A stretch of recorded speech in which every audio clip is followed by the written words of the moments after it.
Hello, fellow Browns backers. This is the Oracle Speaks. I am the Village Elliot. I am your tour guide to the past, present, and future of the Cleveland Browns. The immediate future of the Cleveland Browns is that they will play the Chicago Bears in Cleveland this Sunday. I noticed that the Browns are 3-point favorites.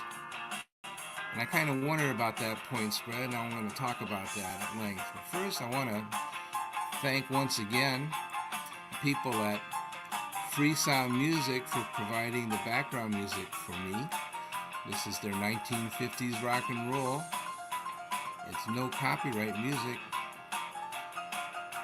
It's voluntary contributions, and yeah, I send them some money, a little bit, not a lot. I don't make a lot of money from this gig, but I share it with them because they're really a big help, and I like the music. If you do, give me a comment, or if you want to hear something else, let me know about that.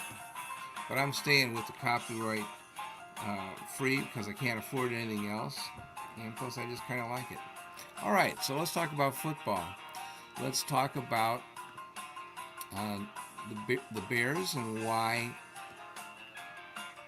the Browns are only favored by 3. I would have thought that it would be a bit larger spread. A 3-point spread at home means, if you believe that the spread is worth 3 points, that the Browns and the Bears are about equal if they were to meet on a neutral field.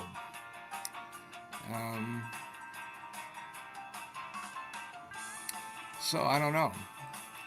Let's take a look at what the respective lineups look like.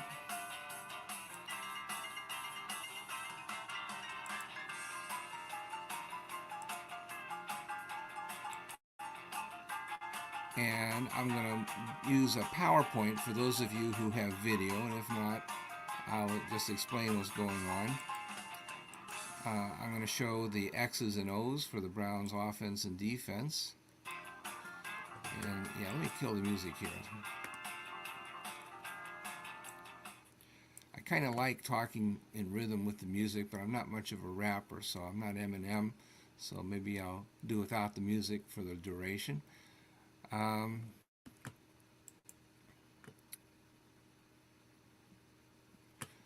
Okay, so here is a PowerPoint presentation showing the Browns on defense and the Bears on offense.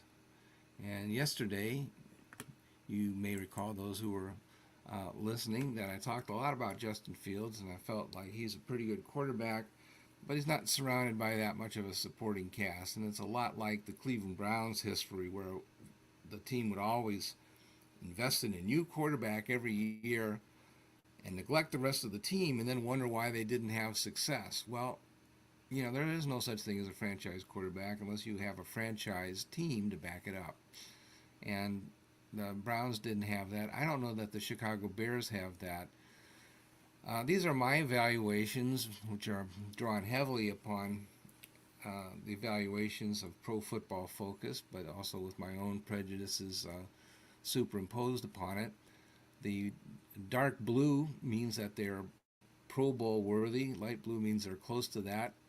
Green means that they're above average. Yellow means average. Orange, below average. And red means that there's a problem there.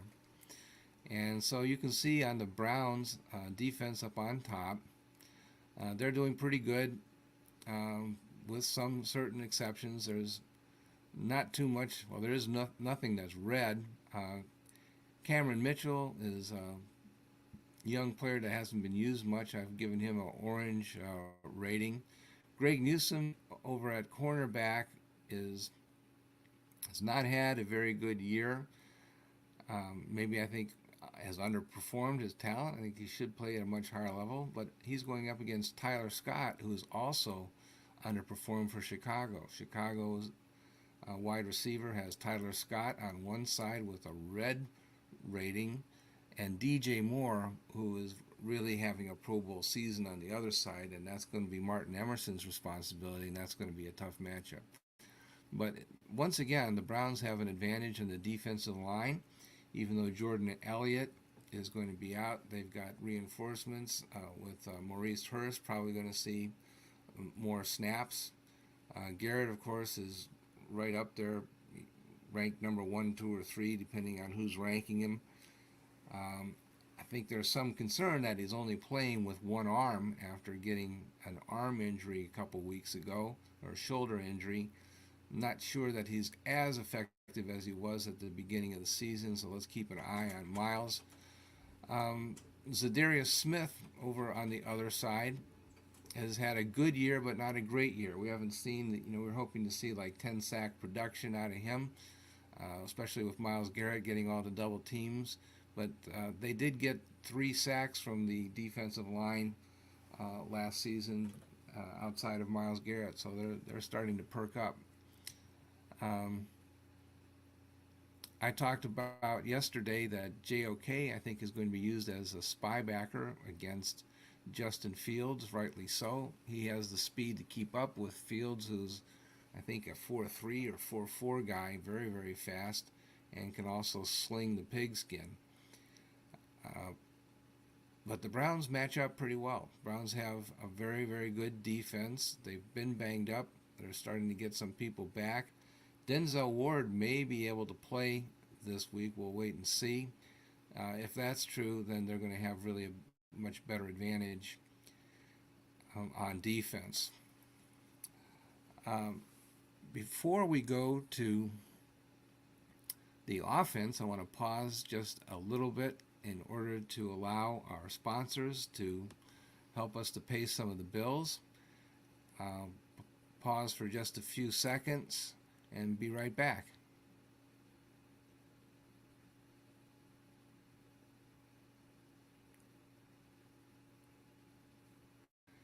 Okay, and we are back.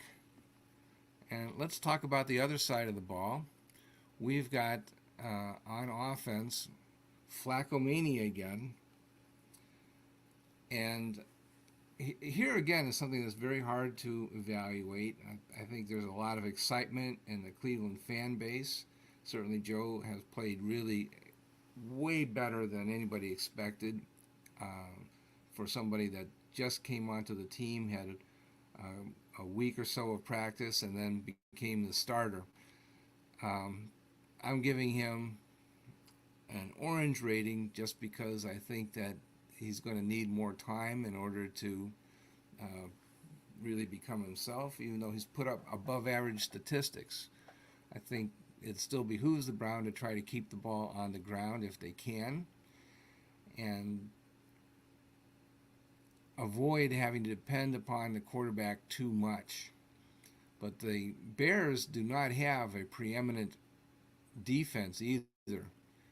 There are some big names there that are underperforming, and particularly I would call your attention to Yannick Ngakoue, who is a big name from Baltimore, but he's in his 30s now, and if you believe Pro Football Focus, he's not been performing at his normal high level. Their best defensive end is probably Montez Sweat, and he is rated as an above-average player. But other than that, they do not have an above-average defensive line. They've got T.J. Edwards, who's a very good linebacker. Tremaine Edmonds, not having a good year. Jalen Johnson at cornerback is a very, very good player, and he's rated very highly. And he'll be going up against Amari Cooper and trying to cancel out Amari. But on the other side, I think there's a very interesting matchup where Cedric Tillman has started to be used by Joe Flacco, and I think we talked about that 2 days ago in the broadcast, that Joe Flacco is finding all the receivers, not just one. And that's been a problem for the Browns this season, that they've depended so much on Amari Cooper that they've not been able to find the number 2 wide receiver. At the beginning of the year, it was Donovan Peoples-Jones, and he was basically not a part of the offense. And then Cedric Tillman took over that role, and he too was being ignored. But now in the Flacco era, suddenly they're finding out that, oh, he can catch passes, and he's being targeted. And against Tyreek Stevenson, who is not highly ranked, he might have a good year. Cedric, or not a good year, a good game. Cedric Tillman may have a good game against the Chicago Bears because they have to devote so much of their resources to stop Amari Cooper. The Browns, unfortunately, do not have DeJuan Jones at right tackle. They're going to have to once again go with James Hudson II. We'll see how that works out. They also have Jerron Christian over at left tackle. Now, it's possible, I've heard from some sources, that Jed Wills may be able to come back off of the injured reserve, and if that's true, they may put Jed back at left tackle, and Christian may move over to right tackle, and the offensive line suddenly might look a little bit more healthy. Jerome Ford is currently listed as questionable at running back. I have him listed as yellow, average running back. Maybe he should be green. He's been doing a really good job for the Browns, and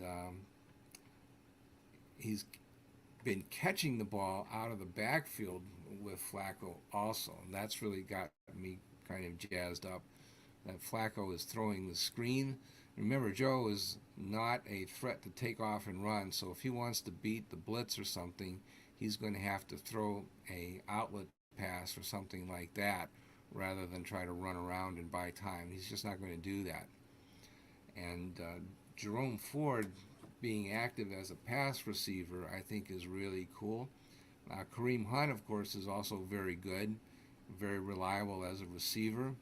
We may also see some snaps for Pierre Strong, especially if Jerome Ford is still having problems with a wrist injury. And so we'll see if the quarterback room has got the depth that we're looking for out of that room in the past. But the Bears don't really look like they have a super team on paper.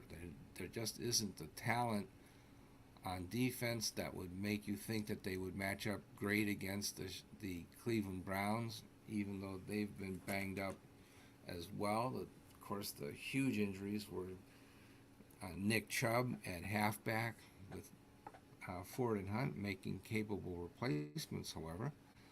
And then also, we're down to the fourth string quarterback with Joe Flacco, but truth be told, he's put up about as good numbers as Deshaun Watson, although doing it with a very different style.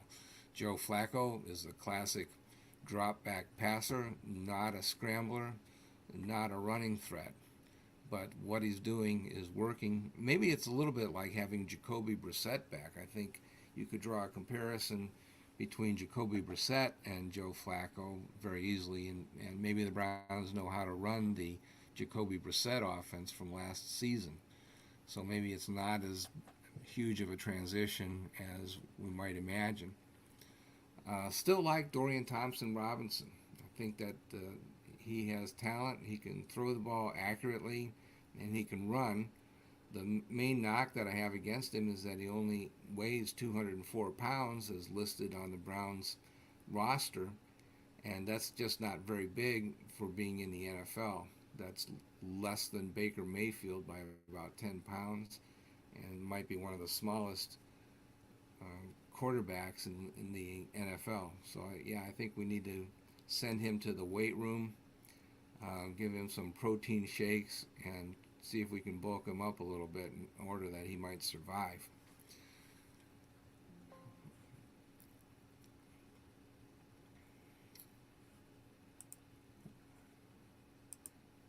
Okay, so here we are back live. I hope that was instructional. I don't know that, looking at the teams, I don't get the feeling that the Chicago Bears and the Cleveland Browns necessarily are comparable in talent. Also, factoring into that observation is that the Browns have obviously played their football in the AFC North, whereas the Chicago Bears play in the NFC North. And I don't know that those divisions are comparable. I don't know that the conferences are comparable. I think that the AFC North this season is kind of like the SEC of the NFL. I think all four teams are just really very tough. They all four have winning records. Cincinnati, everybody was writing off for dead without Joe Burrow, but I mentioned that it's not just the franchise quarterback, but it's the actual franchise that's built around the quarterback. And the Bengals still have Joe Mixon to run the ball. They still have Jamar Chase, T. Higgins, and Tyler Boyd, and they still have all those offensive linemen that they drafted and signed as free agents. They might be able to mount a threat, and they're currently 7-6, tied with Pittsburgh. Pittsburgh thought that they had solved all their problems by firing their offensive coordinator, Matt Canada, but there they are, tied with the Bengals at 7-6. There's a lot of teams that are tied at 7-6 that have legitimate playoff aspirations now. I don't know how many teams are, but probably like 8 teams or something are 7-6, and it would just be really quite a tiebreaker to figure out who makes the playoffs. The Browns, believe it or not, are all by themselves at 8-5. So if the Browns are able to win out, they will go to the playoffs, and they will probably face the weakest division opponent, which at this point I believe would be Jacksonville. We already beat them. For that matter, we already beat the strongest team, or the team with the strongest record, which would be Baltimore. Do you feel like Baltimore is invincible? Is there a team that cannot be beat? The Kansas City Chiefs, are they unbeatable? They look very vulnerable lately. I don't know that there's any team that Cleveland Browns cannot beat. I think they're all very competitive, and the Browns have a decent shot at this. This is the best shot that the Browns have had in the playoffs since 2020. And I don't care if it is the fourth string quarterback. It doesn't matter whether it's going to be Joe Flacco or whether it's somebody else. Whether, hopefully Flacco will stay healthy and we won't need to put Dorian Thompson-Robinson back in the game. But if he had to play, I think DTR would be just fine. I think he's very mature for a rookie. He's had 5 years of starting experience at the major college level. He's ready to play. I think he did make a rookie mistake when he went on that scramble and wound up getting injured, but I think he probably learned his lesson pretty quickly from that escapade. So yeah, I think that the Browns are in pretty good shape. They, of course, will not be focused on playoff games. They will be focused on one thing only on Sunday, the Chicago Bears, and what they have to do in order to beat their opponent across the line of scrimmage and get their team across the finish line and bring home a W for the fan base. So that's what I see. I really question whether only 3 points is sufficient. I don't really see. Well, I guess maybe it's because the Bears have won 2 games in a row, and now there's a certain amount of Bears mania that they think that they're all that because they're on the upswing for the first time in a long time, and so there's a great amount of optimism in the Bears fan base and maybe with the betting public. But if you just look at how they line up man for man against the Cleveland Browns, I don't think that the matchup really favors Chicago in too many locations. I think that the Browns should do very well, and I think probably it should have been something like 4 or 5 points instead of 3. That's just my opinion. I'm not sure whether I feel strongly enough to bet the game. Usually I think the point spread has to be out of whack by 3 points or more before I'm really going to bet it. But I'm thinking about placing a little bet on the Browns on this game. I really think that the Browns match up well against the Bears, even though I have great respect for Justin Fields.